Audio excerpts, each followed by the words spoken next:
10 million years into its life, the young solar system is virtually out of gas. In this case, the gas is the hydrogen and helium that fueled Jupiter and Saturn's swift growth. The forming star had this huge solar wind that was clearing material out of the solar system.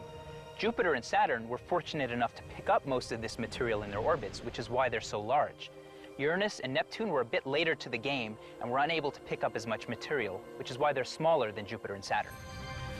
During the time before the dust and gas were blown away, the forming solar system was largely hidden from the rest of the universe.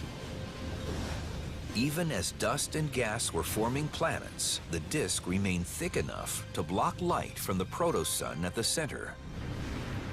At a distance of several Earth distances from the sun, for example, looking back towards the sun, in the earliest phases of the solar system, we wouldn't be able to see the sun. We wouldn't be able to see the visible light.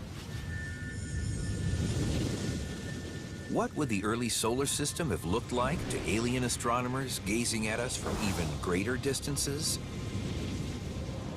The Hubble Space Telescope shows us with photos of protoplanetary disks in a star-forming region 1,350 light-years from Earth.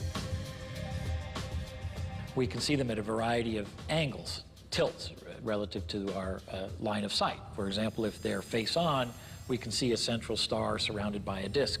But when we look at these objects edge-on, the gas and dust that is between our line of sight and the central star blocks the light of the star.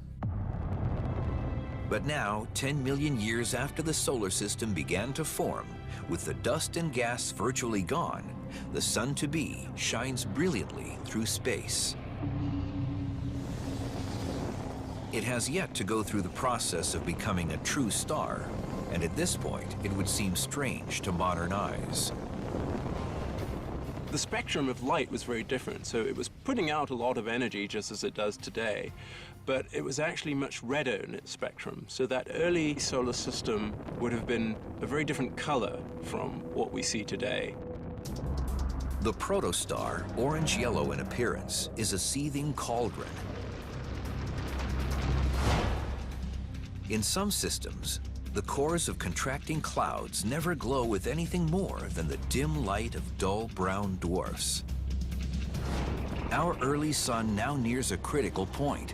Will its internal furnace sputter and fail?